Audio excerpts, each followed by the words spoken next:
Welcome back to MVM. Today we have a preview. This one is for Tattoo Brawl, a 2 to 4 player game in which each of us is going to represent one of the inkers within a studio trying to tattoo people. And this is purely competitive. Yes, when we say Tattoo Brawl, we mean Brawl because this is a very competitive sort of cutthroat game where you're fighting over clients, even fighting over some tattoos, and definitely fighting over the ink that's available because the ink is sort of a closed economy in this game. It absolutely is. You're going to start with an X number of ink, which is represented by discs in the center.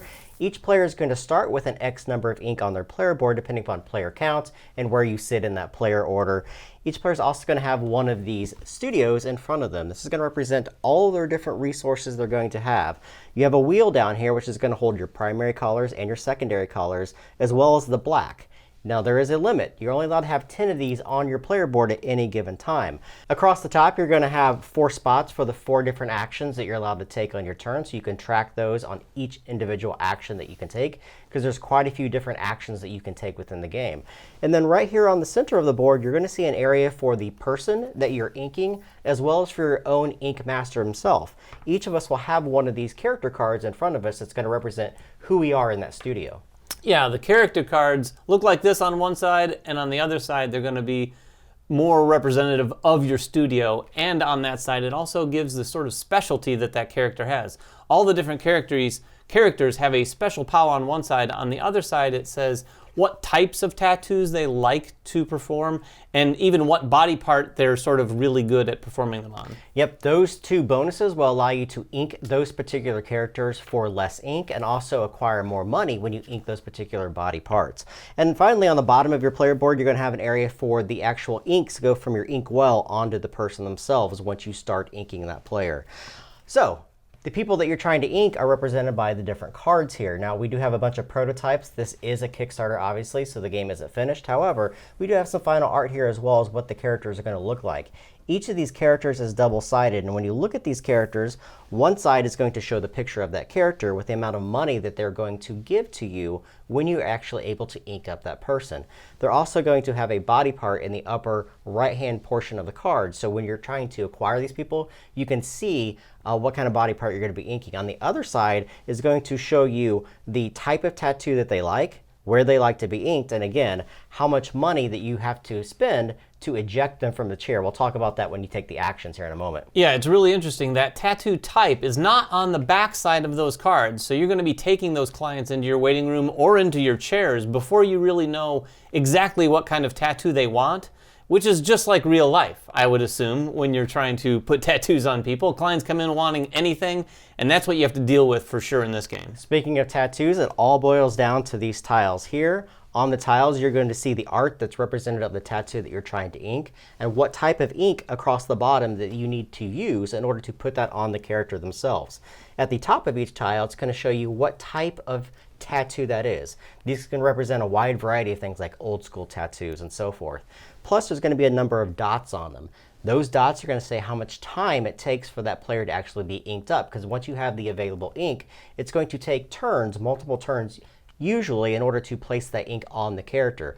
And finally, on the bottom right-hand side, it's going to show you how much money you actually get to acquire once that is complete. Yeah, and you're going to be collecting a lot of money, hopefully, in this game, but the money is not all of the victory points. You will get some points from that money, but you're going to be wanting to spend money for a variety of things like buying ink, rejecting customers. These are all just some of the actions you can take on your turn. Like we said, there are 4 actions to take, and they're broken down into a few different categories, so we'll cover those as well as we can right now. And the last part of the setup before any players take their actions is to actually grab some tattoos.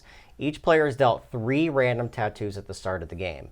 You're going to select one of those that you see in your hand and place it face down in front of you, passing the other 2 that you did not choose to the player on your right.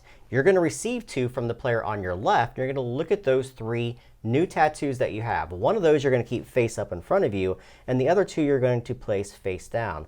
This face up and face down tiles are going to be important when you start exchanging tiles with other players.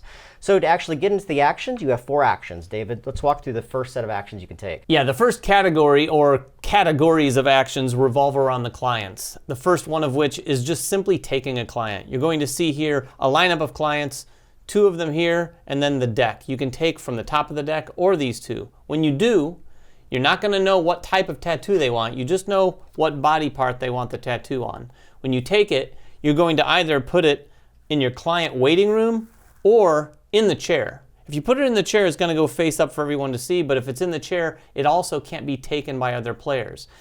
You can look at it and put it in your client waiting room, but that area is susceptible for clients to be stolen. Yeah, you can only also have one guy in your waiting room at any given time. One of the other actions you can take is actually to steal those clients. You can look around the board and see anyone's client who's sitting there waiting to actually get their turn in the chair and take that from them. It's a very mean thing to do, but there's going to be a lot of those type of actions that you can take in the game doing so. You can also reject a client that you have, either sitting there in the waiting room or one that's sitting face up in your chair. If it is in your waiting room, it actually costs you $100 to give back to the stack, and that's going to be placed on the bottom. However, if it's in your chair, it only costs $50. This is really important because there is some hand management in this, trying to find the right time to place those people in the right locations while also trying to find the right client to come up to match your particular artist's abilities through the game. Yeah, and any of these, by the way, are going to take one action. You can't do all of these things we just said for one action. Each one of those takes one action. Another thing, we'll move on to ink.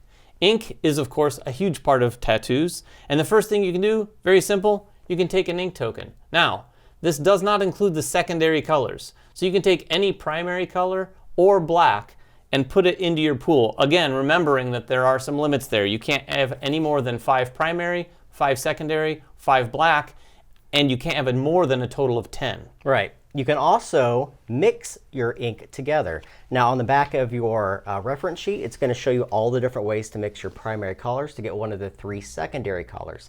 That also takes an action. The final thing you can do is actually buy ink from other players.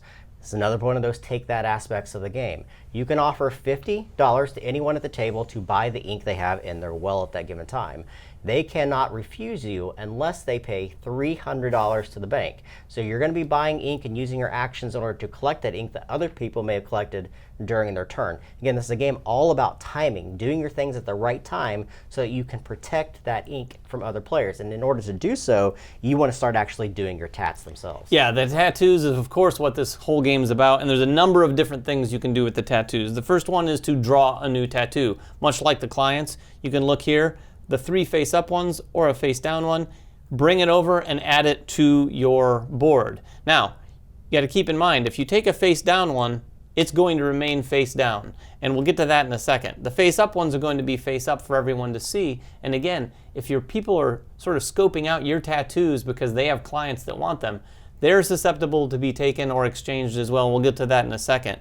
The face-down ones are a little more safe, but you also can't just look at those willy-nilly throughout the game. You have to actually spend an action to look at them, which is another one of those actions. So you can draw one. You can recycle one. This one allows you to get rid of a tattoo that you have that you really don't have a client for. You're going to take that and put it back on the bottom of the stack. Again, that's going to have a cost associated with it. Yep, and the final thing you can do is you actually donate one of your tattoos to the bank. Now, there can only be one donated tile at any given point. You can simply take any one of your tiles and place it face up above the stack.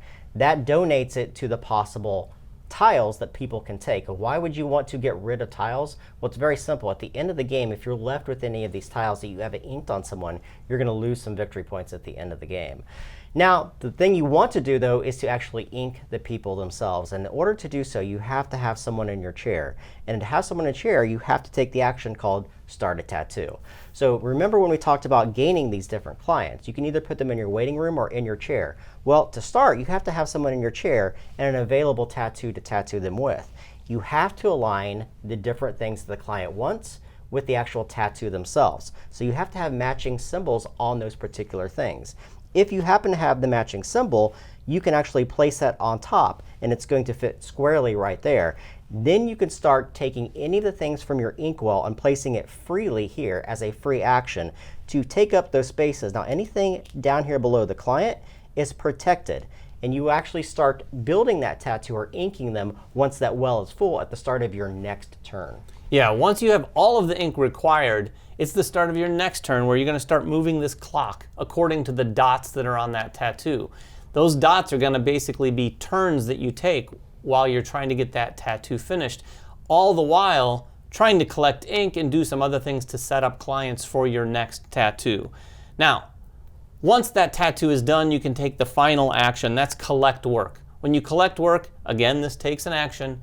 You're going to simply say the tattoo is done, as long as it is. You're going to remove all of the ink from the tattoo, then take the tattoo and the client off the board, receive the money from both of those, and then also money from any bonuses. So if you're particularly good with one particular type of tattoo, you'll collect some bonus money there. And that money, like we said, is important because you're going to want to be buying ink from other players. You might be wanting to protect your ink from being bought from other players. And there's also times in the game when you could be completing works of art on people that other people are good at, meaning that you have to pay those other people. So this is all about trying to get the right actions at the right time. The game is going to go on like that until there is an X number of tattoos that have been completed, depending upon the number of players. Then you're going to tally up all the different victory points. Every $50 that you've collected through the game is worth 1 victory point. You're going to look at all the tattoos that you've collected. All of them are going to have a number of victory points located on the bottom of that tile. Then you're going to look for majorities. Each of these tattoos has a different type to it or a different style to it. And you're going to look at majorities around the table. Whoever has majorities is going to score the lower number on the bottom of each of those particular tiles. Yeah, for example, this tile here is a new school tile. And if you have the majority of these, or if you've completed more than anyone else, you're going to score these bonus points at the very bottom for all of those types of tattoos that you've done. So that is Tattoo Brawl from Gaming Hole, a 2 to 4 player game, all about being the best artist in your studio inking tattoos. If you have any questions about the game, make them in the comments below. Subscribe to us, follow us on Twitter, like us on Facebook, and everything else that we do, and we'll catch you guys next time. Bye-bye.